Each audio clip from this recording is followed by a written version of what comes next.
here in the bottom toolbar and type in your question. Answers to some questions tonight will be addressed in Dr. Flores's and Kathleen Bierman's presentation. You can ask questions that pertain directly to your child's school at your school site information night tomorrow. To reiterate, tonight's webinar will be a general overview of what's happening in GUSD. Tonight's agenda includes a brief video about procedures and protocols for the return to on-campus learning, a presentation from Superintendent Flores and Kathleen Bierman, and a review of the elementary school schedules, and then a question and answer period. I'd like to introduce tonight's panelists. They include Superintendent Deborah Flores of the Gilroy Unified School District, Mr. Alvaro Mesa, Chief Business Official and Assistant Superintendent of Business Services, Dr. Paul Winslow, Assistant Superintendent of Human Resources, Dr. Deborah Padilla, Director of Secondary Curriculum, Ms. Kathleen Bierman, Director of Elementary Curriculum, Ms. Anna Polito, Student Services Director, and Sheila Smith and Kelly Croft, 2 nurses within our district. Please note, tonight's informational meeting will only pertain to the board-approved preschool and elementary school schedules and programs. Questions about the secondary programs will not be addressed tonight. Tomorrow night, all 7 elementary schools will host a site-specific information night for families to attend. These webinars, including this one, will be recorded and posted on our website for you to watch if you are unable to attend tomorrow. We invite you to join us for a special board meeting on Thursday, March 25th at 6 p.m. as the programs for middle and high school students are considered by the Board of Education. Finally, as a reminder, please submit your decision forms for your elementary school students by 11:59 p.m. on Sunday, March 28th through the Parent Square app. If you do not submit a decision form for your student, they will automatically be enrolled for distance learning for the remainder of the 2021 school year. We have a brief video to share with you tonight before we begin our presentations. Thank you so much for being here.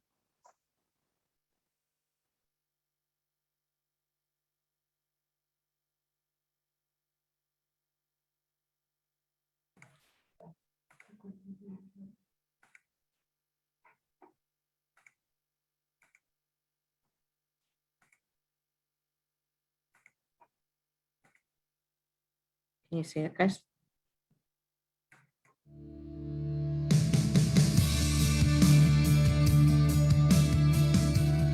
Gilroy Unified School District has approved in-person learning for our students, and we are thrilled to welcome them back into our classrooms. Since March 2020, our teachers, administrators, custodians, food service, and other dedicated staff and community members have been working hard to prepare for this moment. In this video, we will be sharing key information about what our students and families can expect as we all begin our new routines. Before students leave home for school, we are asking that you give them a home-based health screening evaluation. If your child has any COVID-19 symptoms, please keep them home. Protocols for drop-off locations and routines will vary slightly by school. As students arrive on campus, staff members will greet and direct them to their correct entrance and do a visual health check. Specific communication on this will come directly from schools.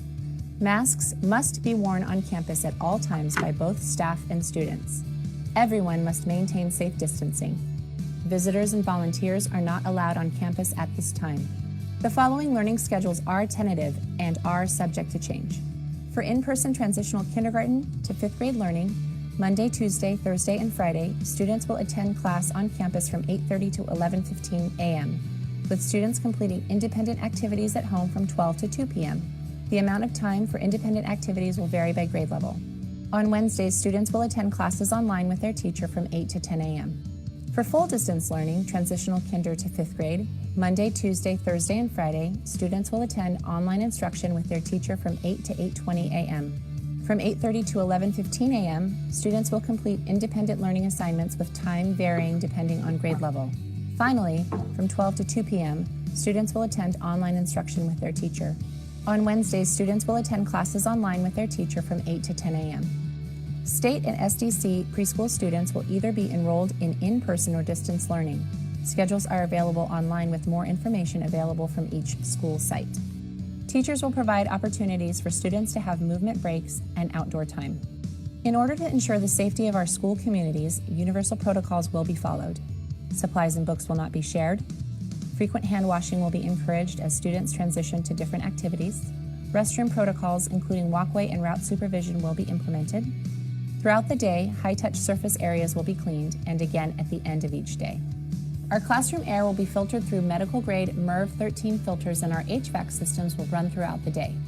Each of our schools has a designated isolation space separate from the health room for students to be sent if they exhibit COVID-19 symptoms on campus. Please make sure your students' emergency contact information is updated, as they will need to be picked up in a timely manner. We are committed to engaging and connecting with students in a way that ensures the highest level of safety for everyone. We know you will likely have more questions about this process, but we hope we have given you an idea of what to expect as students return to campus. More information will be provided in the coming weeks. Thank you again. We look forward to seeing you soon.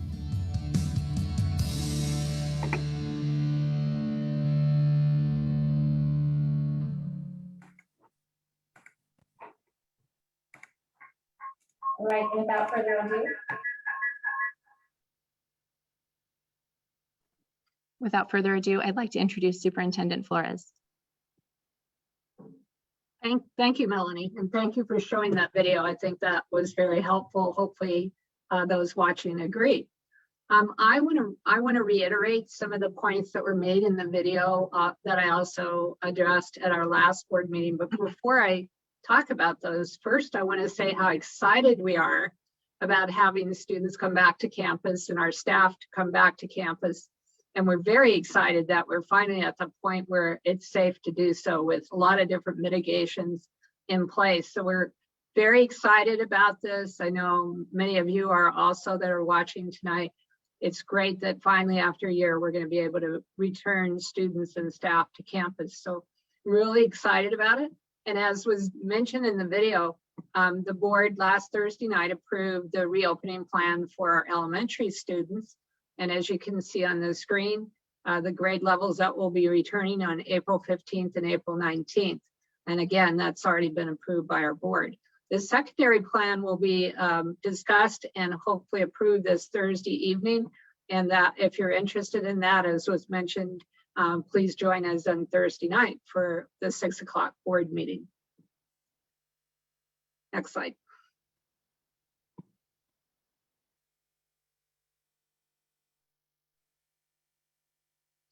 I want to talk about this document just very briefly, because as of this weekend, I think that's the first time that's happened over the weekend, the California Department of Public Health guidelines for our K-12 schools, which was last issued on January 14th, was revised and updated this weekend. And I've had a chance today to review the document, and over the weekend, I've been reviewing it ever since it was released. And also today, we had a meeting with superintendents from all over the county with public health and the county's EOC representatives, and we're able to listen to highlights of the report. And I'll be talking about some of the changes, significant changes that have been incorporated into this report that are going to help us as we reopen our schools.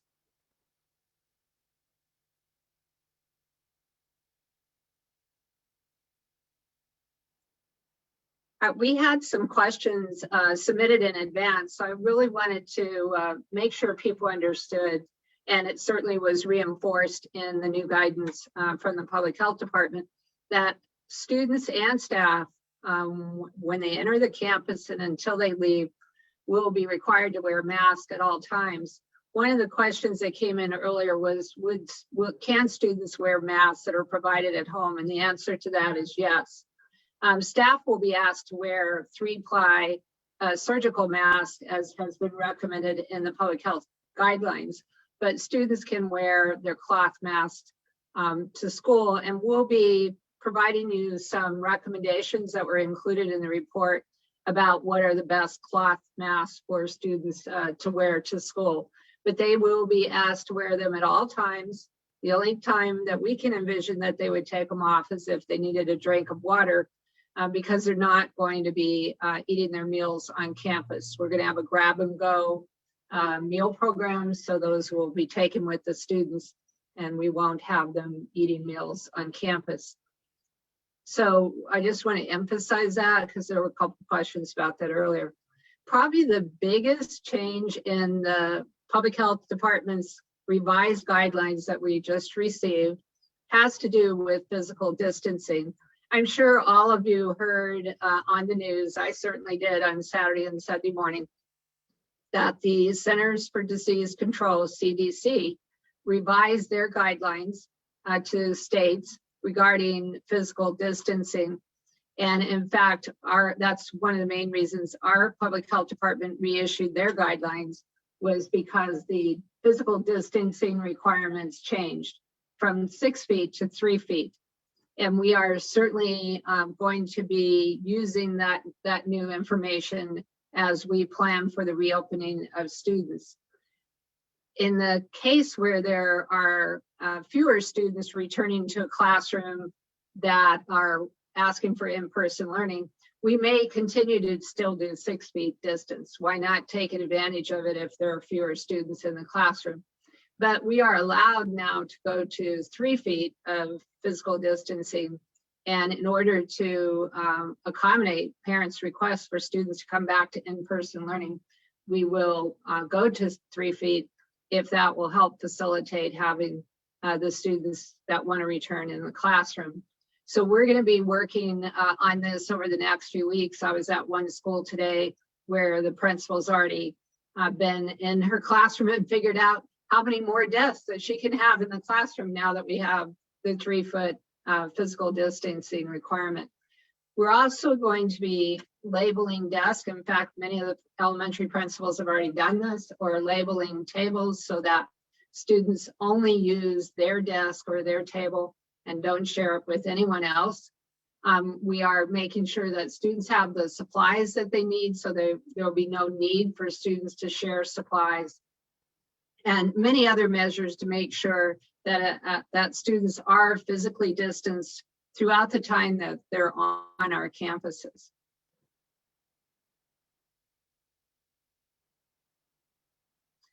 I've talked about ventilation, it feels like, for months at board meetings and in other meetings, but we have had an expert outside team assessing all 1,200 of our HVACs in the district.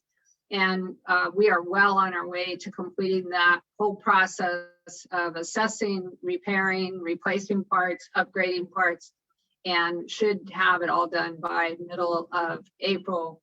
We'll end up doing district buildings like our district office after we've completed all of the schools, but the schools are our top priority. And the next slide just shows where we are in that process. Again, the CDC guidelines and the California Public Health guidelines emphasize ventilation as an important layer of safety that districts should address before they reopen, which we are doing and will have completed before students return to their school. And in addition to doing the repairs that were needed, upgrading where needed, including some of the filters, we also will be having the fans on all day, 2 hours before students and staff arrive until 2 hours after they leave, because the CDC has recommended keeping the air moving at all times. So we will be doing that. And we will be, where appropriate, opening windows and doors, making sure that we have as much circulation as possible in the classrooms.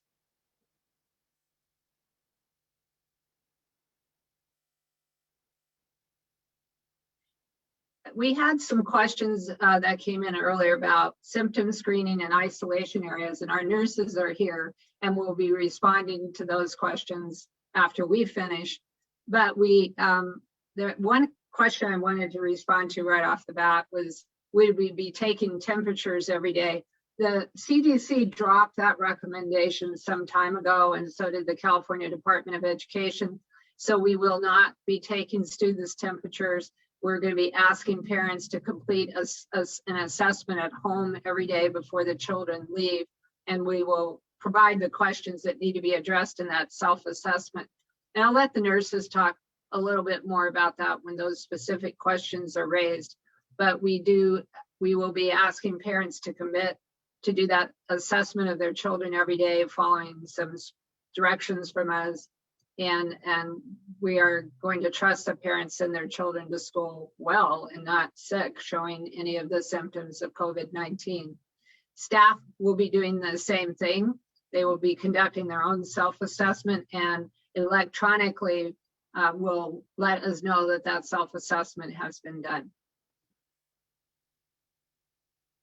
Hand washing is really emphasized in the CDC and the California Department of Public Health's directions and our guidance, and we will be providing videos to families before students return on the proper way to wash with soap and water.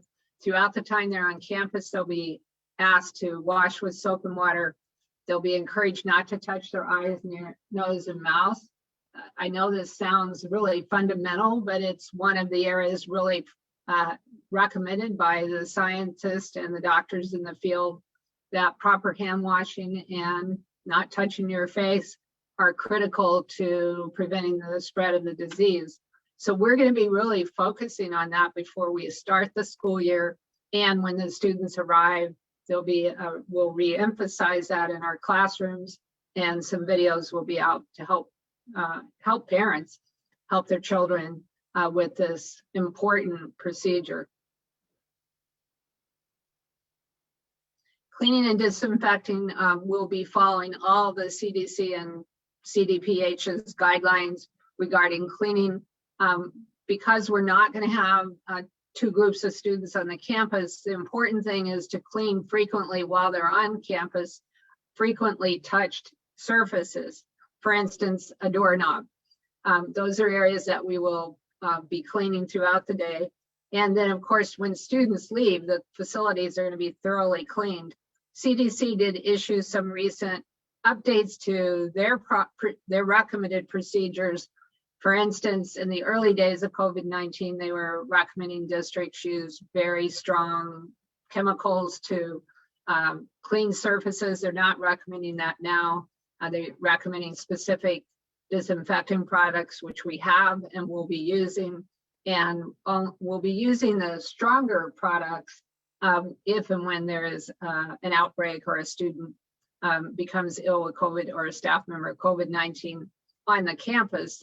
We have all the recommended materials that the Public Health Department has recommended, and we will use them following the guidance that they've distributed to us now for months, which only recently was revised in regards to using the stronger chemicals and only using those when absolutely necessary, because the balance is protecting children and not using chemicals that can cause serious health reactions. Next slide. We have a number of informational meetings that are coming up. I'm going to urge all of you to attend your own child's school's meeting tomorrow night. I think it'll be very helpful to you to hear from your child's principal so that they can talk specifically about the procedures and protocols that will be in place at your child's school. I think that's going to be very helpful to you, and they're prepared to answer a wide range of questions. The principals have been meeting for weeks with Ms. Bierman planning for this reopening, and have really given a lot of thought to how to make things work on their campus in order to keep children safe. Next slide. Now on March 19th, we sent out a decision form for our pre-K and elementary parents. And at the request of parents, we extended the deadline to Sunday, March 28th at midnight, understanding that parents who have children at the secondary level need to know what's going to be happening with secondary, which that decision will be made this Thursday evening. So we did extend the deadline to Sunday at midnight, and we hope all of you will complete the commitment form by then. The school site staffs will also be calling parents that don't respond by the deadline, because the numbers are critical in making this work for everybody. Those that choose to send their children back to school and those that choose to keep their children in distance learning at home. we need to have a very accurate count of who's choosing which program. I mentioned vaccines at the board meeting, and for those who weren't there, we're really pleased with the partnership that we have with the County of Santa Clara, and they opened a site at Gilroy High School on February 23rd. As of today, we have about 550 of our staff that have already had at least one shot. So we're very encouraged and hopeful that by the time we open school, we'll have most of our staff vaccinated. Several questions came in about would staff be required to be vaccinated? The answer is no. In fact, that issue came up today in our superintendent's meeting with public health, and neither the CDC nor the California Public Health are recommending that be a requirement for reopening schools. But we are very interested in having as many of our staff as possible vaccinated, which is why we entered into this agreement with the county. And I feel confident that they're going to be able to vaccinate as many of our staff that are willing to be vaccinated. The only thing that has slowed this process down is a statewide, nationwide issue with supply of vaccines to the states. And we heard today that it sounds like the state of California in our county is going to be receiving more vaccines in the next few weeks. And as soon as that happens, our center can vaccinate up to 2,000, if not more, people a day. So we're very optimistic about having many of our staff, a high percentage of our staff vaccinated before we return to school, at least the first vaccine and hopefully the second by the time we reopen. So I'm going to now turn it over to Kathleen Bierman. Kathleen is our Director of Elementary Curriculum, and I want to acknowledge her and all of the principals. I know they have met for hours looking at various models. They've considered many different models. I've seen them over the past few months. They put a lot of thought into this, keeping in mind the needs of both the students coming back on campus and the students that will continue in distance learning. So I'd like to turn it over to Kathleen Bierman, and she'll also try to address some of the questions that have come in about the schedule. Thank you. Good evening, everyone. I'd like to reiterate, first of all, what Dr. Flores said. We are so eager to see our students once again on our campuses. We're very, very excited. And so we have been doing lots of planning, as Dr. Flores mentioned, but also I wanted to acknowledge the teachers that have been involved in this planning because they have spent many hours of their own time in helping us come to a model that is going to provide the best support for our students. So I'm going to go over the two choices, the two options. You did see them on the video, but it went by rather quickly. So let me spend a little bit of time talking about both options.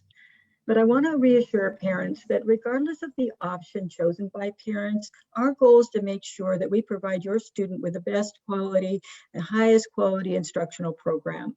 And it is a family decision. Every decision is different. Every family situation is different. And we want to make sure that you understand that regardless of the program you choose, you are going to get a high quality program for your child. So the teachers, we worked on these schedules, again, looking at a lot of different models, and we developed a schedule that provided a consistent schedule for our elementary students.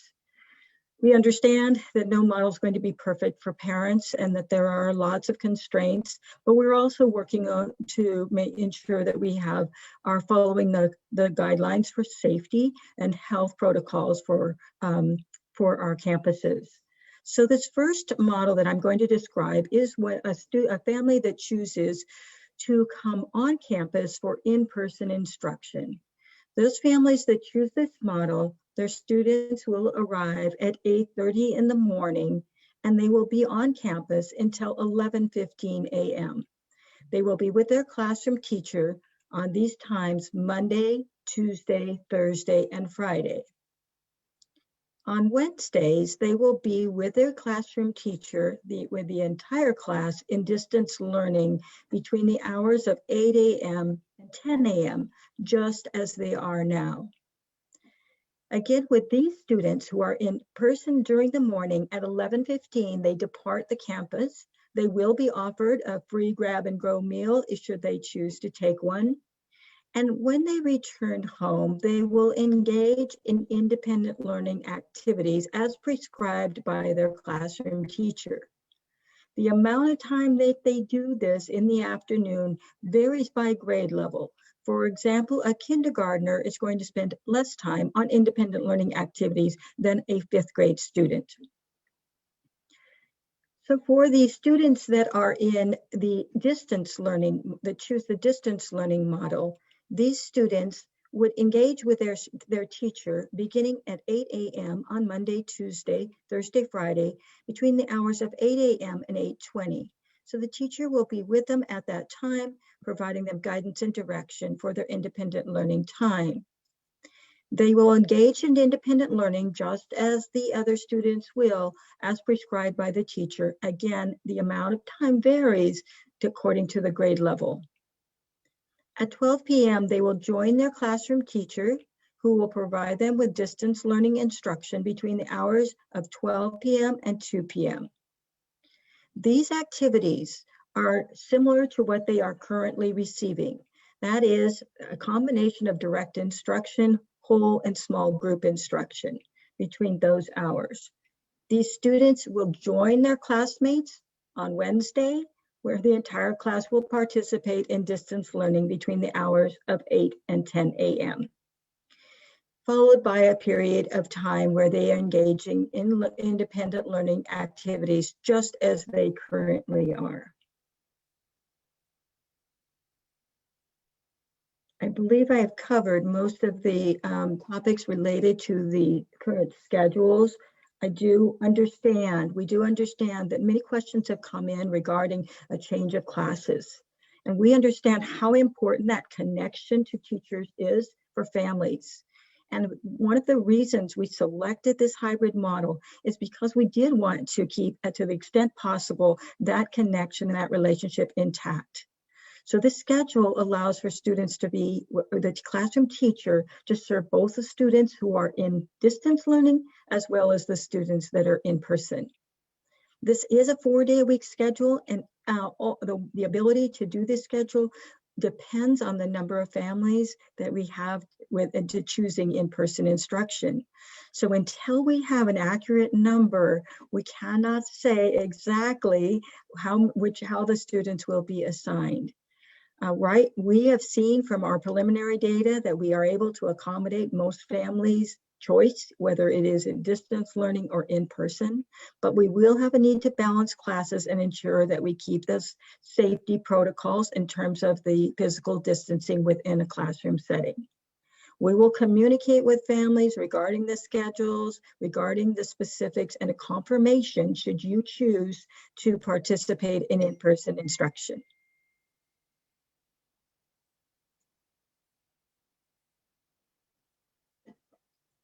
Thank you, Kathleen. Thank you, Dr. Flores. At this point, we'd like to open up the question and answer period. We do have some questions that were submitted prior to tonight's webinar, so I'm going to go ahead and pull my screen up and then ask questions of you.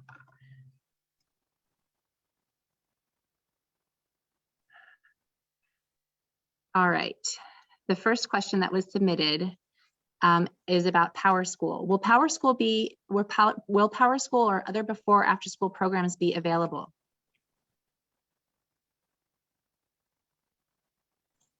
Thank you for that question.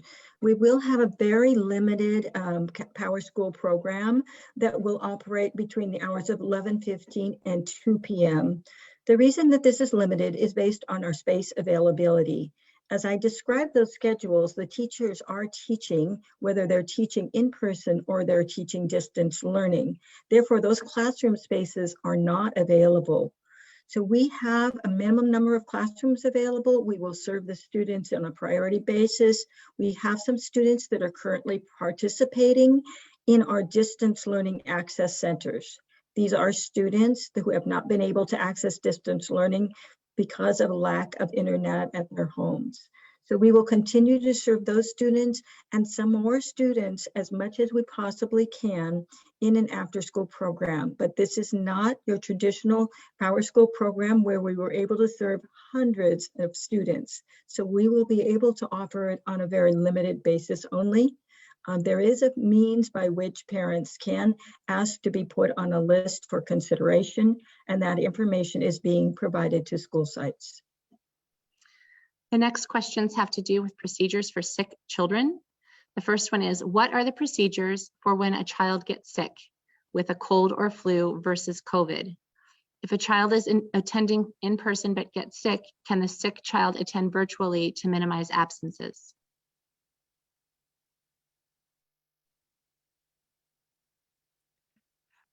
I guess I'll take part of that. We are in a moderate spread, so we are in a moderate rate of community spread, I should say. So we are following the California Department of Public Health guidelines on illness in schools. We assume, first of all, that any symptom that looks like a COVID symptom, our first priority is to treat it as a COVID symptom. So students who get sick at school with those COVID symptoms, COVID-like symptoms, will be sent home. First, we'll need to find out, our first question will be, were they exposed? Is this a probable case? If there's no exposure that can be established to the child with symptoms, they can return to school once they present a negative COVID test, or if they get a note from their doctor that said these symptoms are not COVID related, and they are 24 hours fever-free without the use of medications. So for example, your child has an ear infection and they have a fever, they're in the health office, we send them home. You would take them to the doctor and the doctor would let us know that this child's on antibiotics now, he had an ear infection, it was not COVID-related symptoms, so then they would come back to school. And I think I'm going to let somebody else speak to the fact about distance learning while they would be excluded for possible confirmed COVID or close contact. Believe there is, but I'm going to let somebody else talk about that who would know more about that.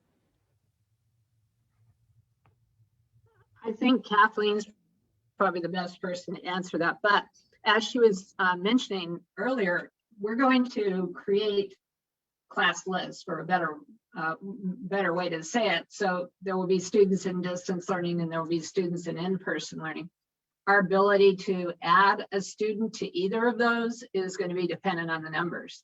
So we will have to do it a case-by-case analysis. If a student, is well enough to move from in-person to distance learning, we'll have to analyze that on a case-by-case basis. And I don't know, Kathleen, if you'd like to add anything to that. There is an option if we had that circumstance and a student needed to participate and was well enough. Obviously, if the student's not well, we want them to stay in home and recuperate, but there is an option to be able to support them. We again would have to see what the unique circumstances are.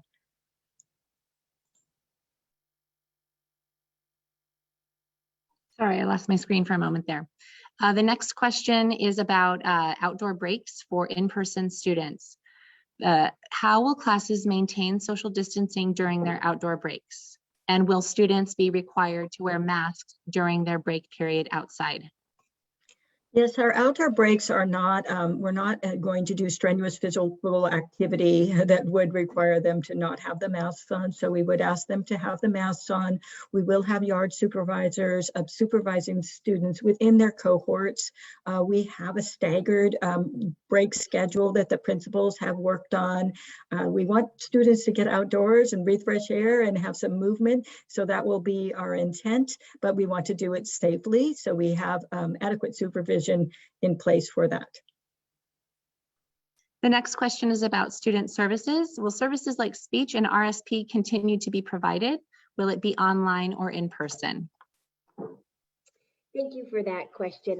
Yes, So the related services such as speech, RSP, occupational therapy, and mental health therapy will be provided. Our plan is to provide it in person as much as possible for the students that are coming back in person, and to try to keep the schedules that the students have been participating with as consistent as possible, right? So we have to look at both the students' schedules and the providers' schedules, but we can guarantee that they will receive the services in accordance with their IEP, and they'll be in both platforms. The next question is about daily health reporting. What is the system for daily health reporting? Is it through an app or on paper?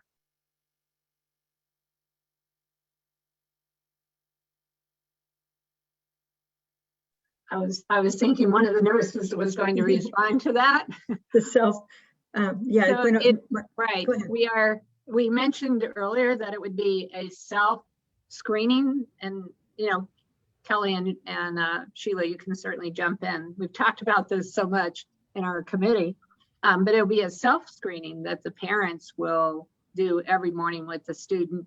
And there'll be questions that we'll provide to parents that they should answer in that self-screening. Kelly and Sheila, do you want to add anything to that? No, it's just that also the self-screening will be asked by the parents to do at home before coming to school. And when they're coming into the entrance, we will be having people observing for any children that might have any symptoms, just like as a second check, just to make sure. And if we think of anybody that might have like a cough that we're concerned about, we'll send them to the health tent for further assessment and go from there. And you'll also be, the people monitoring those stations will also be checking for masks. To make sure that each child has a mask, and making sure that they perform, give them hand sanitizer if they don't want to use the hand sanitizer, the hand washing station. But either one has to be done before going to school class. Great. The next questions have to do with cleaning and hygiene procedures. The first question is, will teachers be expected to do any cleaning or sanitizing of materials? Are additional janitorial staff being hired to handle the additional cleaning work?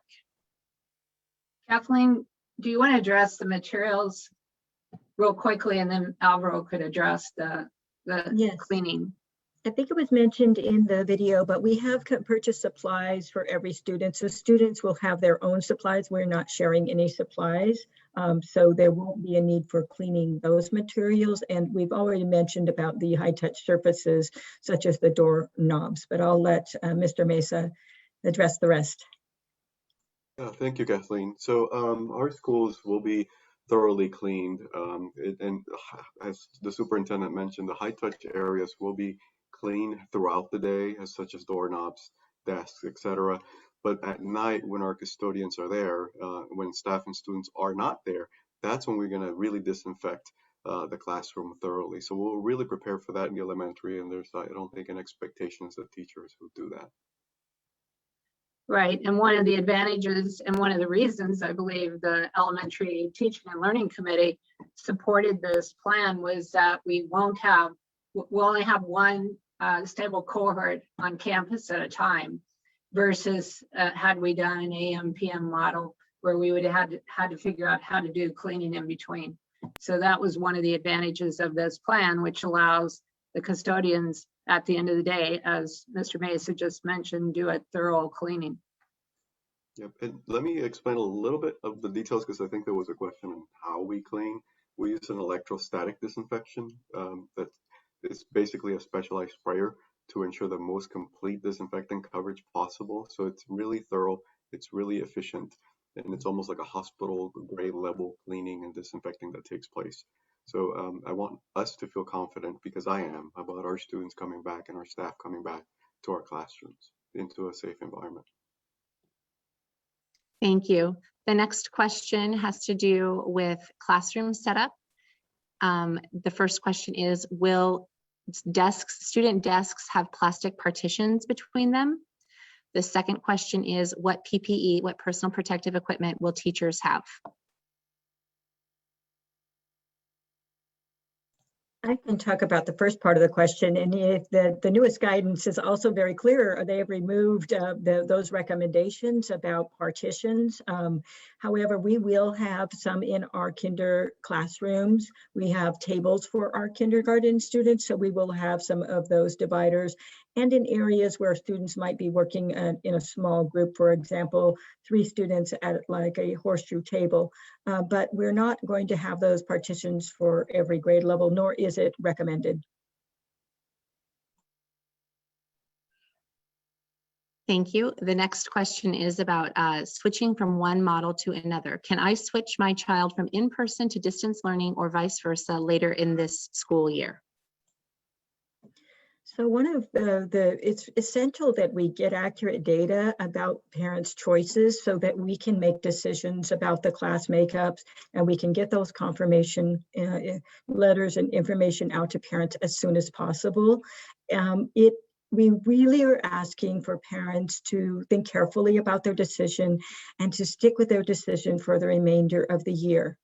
Having said that, there might be a unique circumstance in which a student who comes in person, it is not working out or for whatever reason.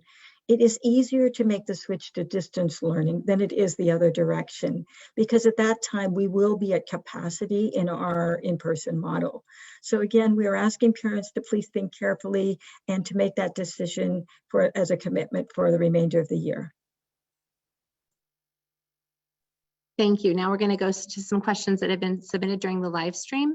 The first question is, will bus transportation be available for elementary students and for students in SDC classes? I can start, and then Alvaro can add, but yes, transportation will be provided for students who have transportation on their IEPs, and those parents already know who those are. We'll also continue to transport students that are in the areas that we normally transport, which are basically 3 miles plus away from the school. So we're going to continue to transport them. The recent CDC decision actually helped us with that transportation of students, because with the 6 feet requirement, 85 passenger buses were only going to be able to transport a handful of students. With the 3-foot requirement, we'll be able to transport a lot more students, and Alvaro actually knows the numbers, so I'll turn it over to him. Thank you, Dr. Flores. As you mentioned, we can now transport up to 50 students safely, basically following the latest CDC recommendations. So I want to mention that, of course, we understand transportation is critical to get our students, especially those that already had it and were eligible for transportation. So our top priority is to continue those, but please realize we are constrained, a limited capacity, roughly about 60% of that bus. But following the logic is not all parents are going to want, their students back. Some will, some don't. So if roughly the same distribution of parents want to come back to in-person instruction, basically 60% or so, then that kind of matches, if it's evenly distributed to those that were eligible, that kind of matches what we anticipate and hope for. So our hope is that we can continue transportation for all those that were having transportation in their IEPs or services for one reason or another. And so our top priority is to do that. We'll also have some additional resources that we can add on to our existing transportation department to make sure that we can do the very best for our families and students.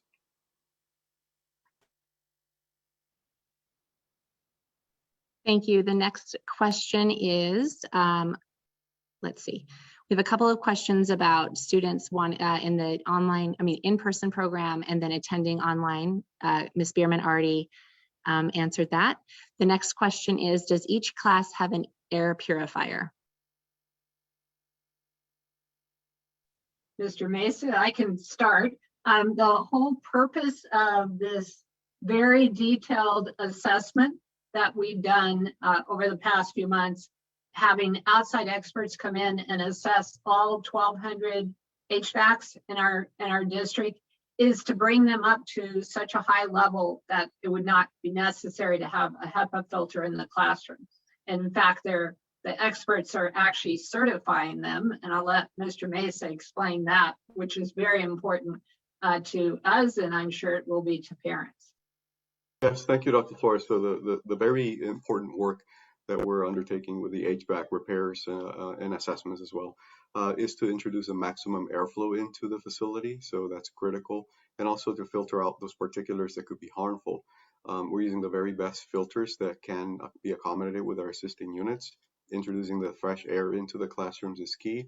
We are prepared to supplement that with additional standing fans, HEPA filters that we have at our disposal should that be needed. But we're not anticipating to have, that's something that we're already kind of addressing. And can you repeat that last part of the question, Melanie?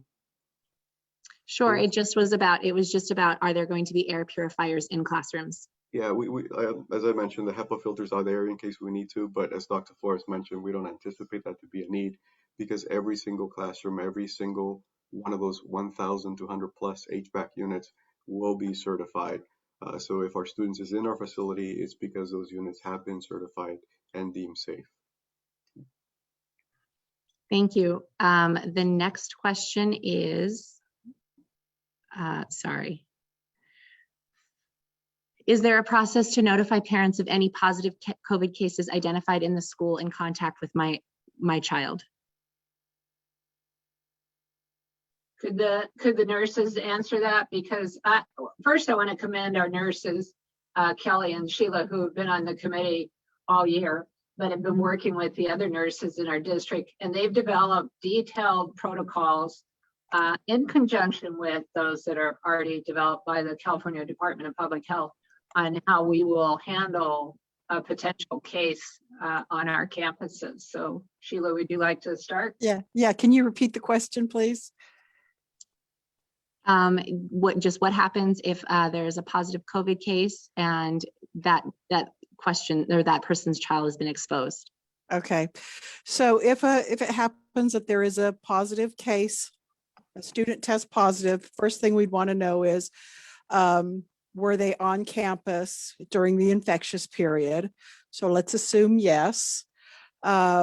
We will then work with Public Health Department in sending notifications to all of those cohorts in that class. That class would probably be closed for 10 days. And we would work with the families in testing, updating, seeing their health status. The school would remain open, however, because they are cohorted, we would just close down that cohort. Does that answer the question? Sure. Okay. We have a question about gate identified students. What about gate students? I'm not sure I exactly understand the question because our students that are in those classes is just with any other student. The parents may choose either distance learning or in person. And in doing so, their classroom teacher provides instruction for both.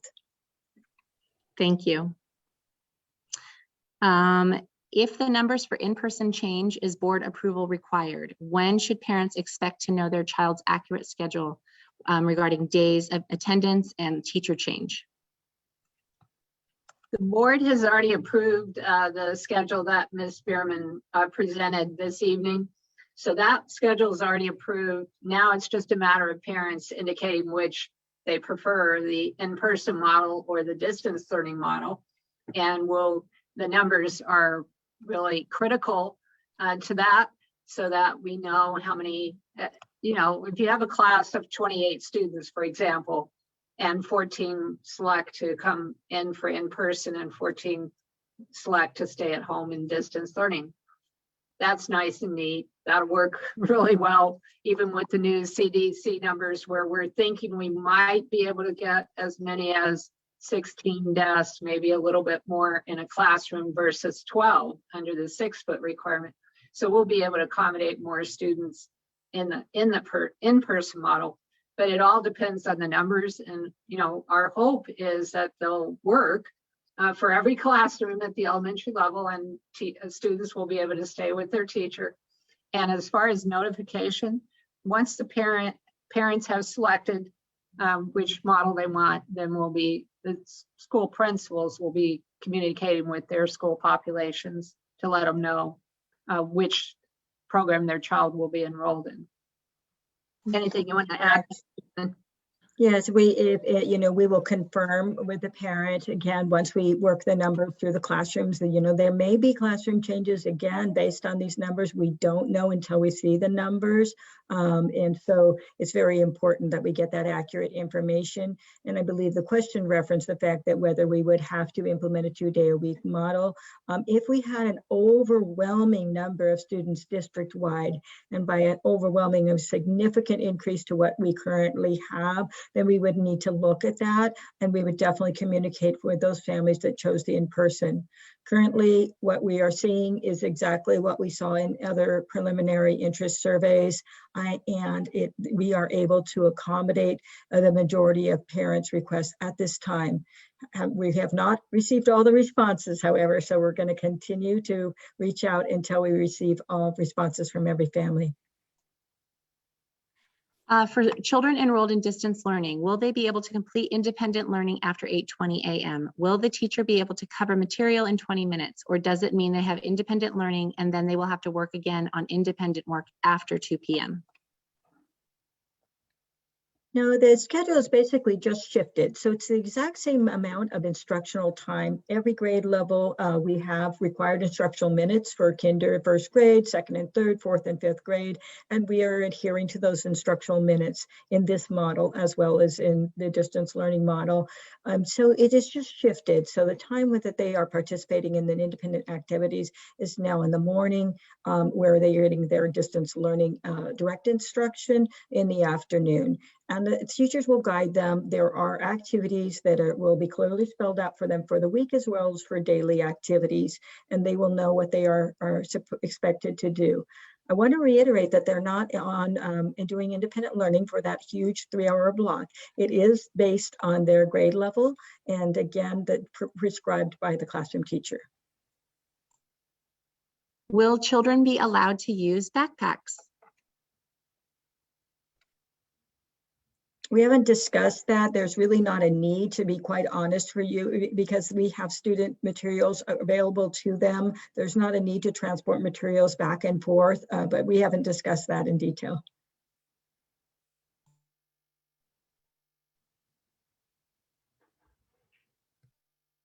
Sorry, I was muted. Will the vaccination status of the teacher be disclosed to parents to make a more informed decision whether to send the child back to the classroom? The answer is a definite no. That would be violating the teacher's right to privacy in regards to whether they've been vaccinated or not. We cannot share medical information with anyone, really. And I don't know, Dr. Winslow, do you want to weigh in on that since you're the one dealing with that?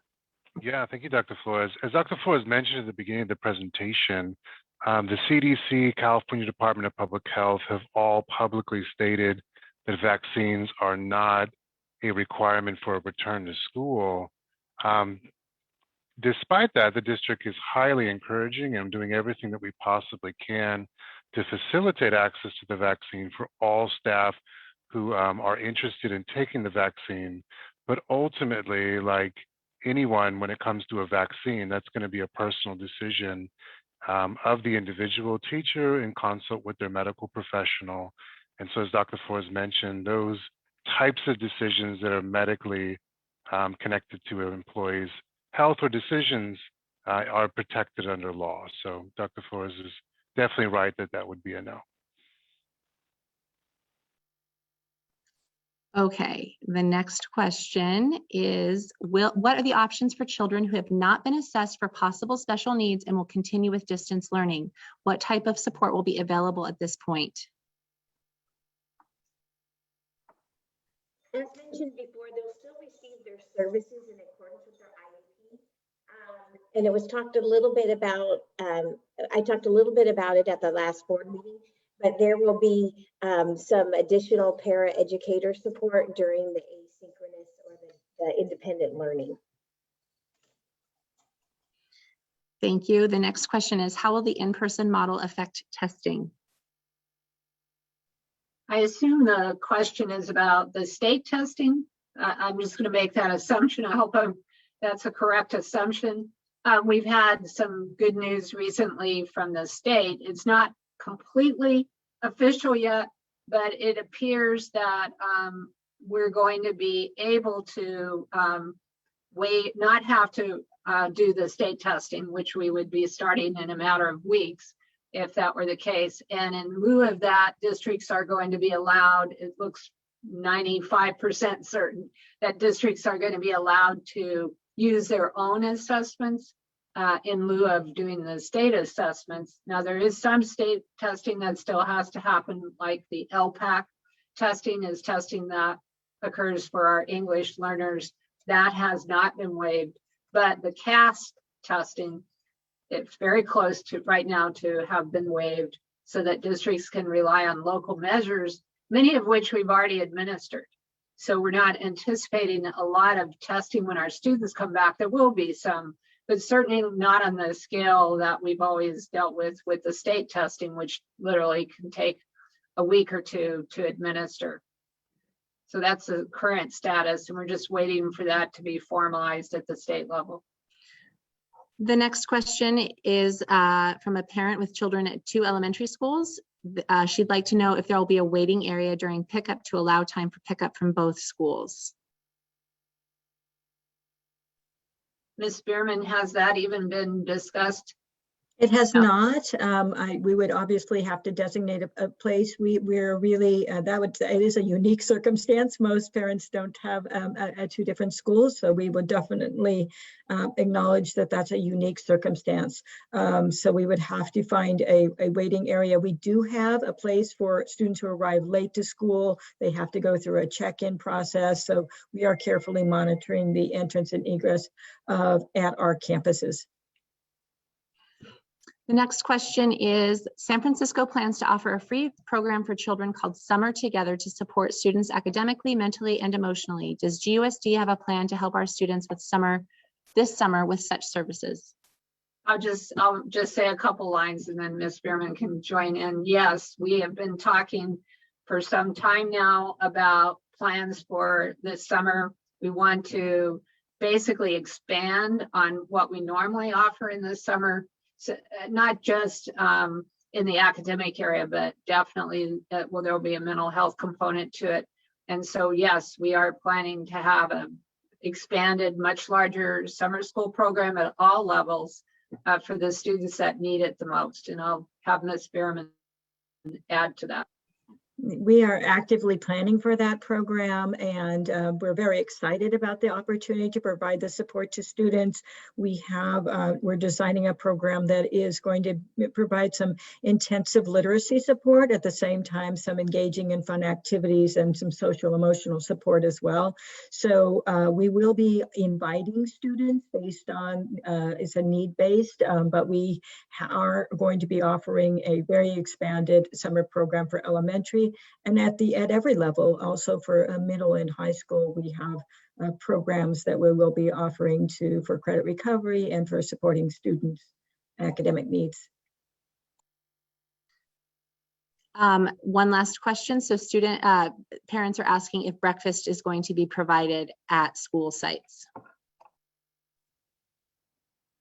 The current grab and go meal is a lunch, and they have a supper attached to it, or an additional meal included in that. There is not going to be breakfast served at the school sites. Mr. Mesa, I don't know if you wanted to add to that. Yeah, we'll provide the meals as a grab and go. So we'll provide them the meals for breakfast for the following day, of course. So make sure that we provide them with all the meals as they leave the campus. Dr. Flores, it is 7:30. We have reached the hour window. We have a few more questions if you'd like me to ask them, or. Sure, why don't we take 3 more? And I also want to urge parents again, as I did earlier, to participate tomorrow night in your own child's informational night, because I think many of your questions will get answered. There are going to be slight differences from school to school, And I think it'll be very helpful to hear from your child's principal. But let's take a few more. The next question is, will there still be homework after the 12 to 2 p.m. class session with the teacher? Or will the independent learning from 8:30 to 11:15 include some homework already? You know, the answer to that question will be obviously worked out from the teachers, but we are very cognizant about the time that students are going to be spending in independent learning on computers, even in person. This is a big transition for all of our students, and so we're very well aware, and we don't want to overload any student in terms of homework. So I think that will be all taken into account when they develop their program. Just a follow-up question for Ms. Polito. Apparently her sound wasn't great for parents to hear. When Ms. Polito answered about special needs accommodations, how can parents access additional support for students with special needs or possible need for special accommodations or more support during independent work time? Well, I would encourage, I mean, there isn't really a generalized resource that I can, you know, that would fit everybody's circumstance. So if there is additional support that's needed during the distance learning, I really encourage you to reach out to your student's teacher or your student's case manager to be able to hold an IEP meeting, and that can be discussed. Thank you. The next question is about restrooms. Will there be a staff member monitoring restrooms, making sure students are washing hands? Yes, we will have supervision for our restrooms and ensuring that the students aren't congregating in the restrooms. We also will have hand washing stations outside of the restrooms. Thank you very much. This concludes the webinar for tonight, the informational night. Once again, to reiterate what Dr. Flores said, we invite you to attend your school site specific information night tomorrow night. They begin at 6:30. Your principal will send out those webinar information in Parent Square. This recording, as well as the 7 recordings for tomorrow night's webinars, will be posted on the GUSD website under Reopening GUSD Elementary Schools. So if you missed some information or you'd like to share it with a friend, you can always pull the links from there. Additionally, Dr. Flores' presentation will be posted as well. If you have additional questions that weren't answered tonight, please email them to questions@gilroyunified.org. Thank you so much for coming tonight. We appreciate it. We're looking forward to seeing your students back in person and in distance learning. Take care, everybody.